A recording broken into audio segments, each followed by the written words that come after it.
আসসালামু আলাইকুম প্রিয় বার্সা ফ্যান্স, প্রিয় কুলার্স। সাম্প্রতিক সময়ে বার্সেলোনা তাদের ফুটবল ইতিহাসেরই আসলে বলা যায় সবচেয়ে ব্যস্ততম সময়ে পার করছে। একের পর এক ম্যাচ, ঠাসা সূচি। তবে সবচেয়ে গুরুত্বপূর্ণ ম্যাচ, এতটা ব্যস্ত সময়ের মধ্যে সিঙ্গেল মোস্ট ইম্পর্টেন্ট ম্যাচের কথা যদি বলি, আমার কাছে মনে হয় নিজেদের ঘরের মাঠে কোয়ার্টার ফাইনালের প্রথম লেগে যে ম্যাচটা রয়েছে বরুসিয়া ডর্টমুন্ডের বিপক্ষে, বাংলাদেশের সময় অনুযায়ী যেটা এপ্রিল 10 1 AM শুরু হবে, এর চেয়ে বেশি গুরুত্বপূর্ণ ম্যাচ হতে পারে না। বার্সাকে এই ম্যাচে তাদের ক্যারেক্টার শো করতে হবে। এবারে চ্যাম্পিয়ন্স লিগে বার্সাকে যে খুবই গুরুত্বপূর্ণ একটা দল হিসেবে সকলে বিবেচনা করা শুরু করেছেন, সেটা আসলে কতটা ঠিক, কতটা জাস্টিফাইড, হান্সি ফ্লিকের শিষ্যদের এই ম্যাচে সেটা প্রমাণ করে আসতে হবে। একেবারে বেস্ট ভার্সনের ফ্লিক বল এই ম্যাচে দেখতে চাই। ওয়েল কন্ট্রোলড একটা ম্যাচ এই ম্যাচে আসলে আশা করছি।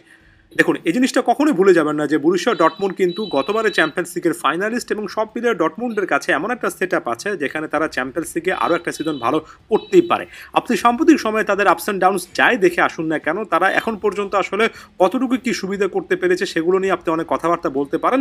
তবে চ্যাম্পিয়ন্স লিগে সাম্প্রতিক সময়ে এই এক্সপেরিয়েন্স কিন্তু ডর্টমুন্ডকে এগিয়ে রাখবে। এই দলটার মধ্যে একটা পারফেক্ট ব্যালেন্স এবং সেই এক্সপেরিয়েন্স আর তারুণ্যের একটা মিশেল আছে। সেখানে কোনোভাবে বরুসিয়া ডর্টমুন্ডকে হালকা প্রতিপক্ষ হিসেবে নেওয়ার সুযোগ নেই। অনেকে তো আসলে এখানে বার্সার জন্য বিশাল একটা চ্যালেঞ্জ হিসেবে অলরেডি ব্যাপারটাকে আইডেন্টিফাই করেছেন।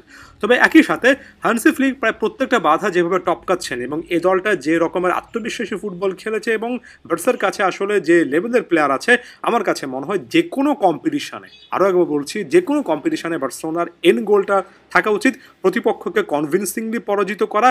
কোনো কিছুতে আসলে বার্সেলোনার আটকে থাকার এখানে সুযোগ নেই। মাঝখানের এই সময়টাতে প্লেয়ার রোটেশনে হান্সি ফ্লিক গুরুত্বপূর্ণ বেশ কয়েকটা কাজ করেছেন। আমার কাছে মনে হয় স্টার্টিং লাইনআপের অধিকাংশ প্লেয়ার যথেষ্ট বিশ্রাম পেয়েছেন, ঠাসা সূচির মধ্যে যতটা সম্ভব কোচ অ্যালাউ করেছেন, সেটাও কিন্তু এই মুহূর্তে বার্সার পক্ষে থাকা উচিত। এখানে আমি ট্যাকটিক্যালি শুধুমাত্র আজকে একটা পয়েন্ট নিয়ে কথা বলতে চাই। বরুসিয়া ডর্টমুন্ডের কোচ হিসেবে কিছুদিন আগে যে নতুন লোকটা এসেছেন, সেই নিকো কোভাচ, তিনি কিন্তু এই মুহূর্তে ইউরোপিয়ান ফুটবলে এমন একজন কোচ হিসেবে পরিচিত, যিনি কিনা পজিশন বেসড ফুটবলটাকে একেবারে একপাশে সরিয়ে রেখে উইদাউট দ্য বল একটা দল আসলে কিভাবে মিড টু হাই প্রেস করা উচিত, কিভাবে আসলে প্রতিপক্ষকে চাপে রাখা উচিত, সেটা অনেক বেশি করে প্র্যাকটিস করেন।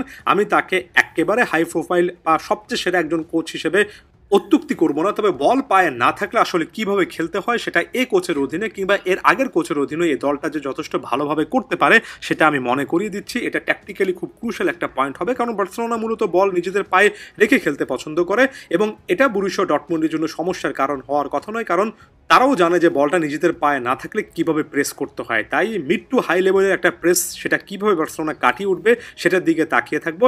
এবং একই সঙ্গে কাউন্টার অ্যাটাকিং ফুটবলে এই দলটার আলাদা রকমের একটা কিন্তু প্রশংসার জায়গা আছে, যেখানে করিম আদিয়ামি, জুলিয়ান ব্রান্ড কিংবা ম্যাক্সিমিলিয়ান বেইরেরা খুব ভালো করে জানেন কিভাবে দ্রুত কাউন্টার অ্যাটাকে উঠতে হয়। হাইল্যান্ড ডিফেন্স বার্সাকে এই ম্যাচে বজায় রাখবে, সেক্ষেত্রে ডিফেন্ডারদেরকে, সেন্টার ব্যাকদেরকে, ফুল ব্যাকদেরকে অবশ্যই এখানে অনেক বেশি করে সতর্ক থাকতে হবে। ফাইনাল থার্ডের ইকুয়েশনটা বার্সার জন্য এই ম্যাচে একেবারে স্ট্রেট ফরওয়ার্ড হওয়া উচিত।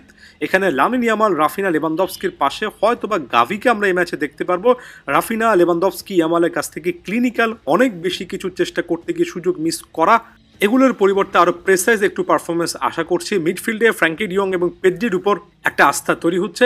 ফাইনাল থার্ডে আরেকটু বেশি করে কনভার্সন রেটে কিন্তু মনোযোগ দেওয়া উচিত। অনেক সুযোগ প্রত্যেক ম্যাচে আসবে, ব্যাপারটা এমন নয়। অনেক ম্যাচে আপনি খুব কম সুযোগ পাবেন, বিশেষ করে চ্যাম্পিয়ন্স লিগের হাই ভোল্টেজ এমন ম্যাচে। এখানে আপনি যত বেশি ক্লিনিক্যাল, অর্থাৎ কম সুযোগ যত বেশি করে বেশি কাজে লাগাতে পারবেন, ভালো কাজে লাগাতে পারবেন, তত বেশি রেজাল্ট আপনার পক্ষে আসবে। আরও একটা ইউরোপিয়ান নাইট, এবং এটা বার্সার জন্য গ্লোরিয়াস হবে, হান্সি ফ্লিকের দলটার জন্য অসাধারণ একটা মেমোরির হবে, এটা আশা করছি। আদিওস ভিস্কা এল বার্সা।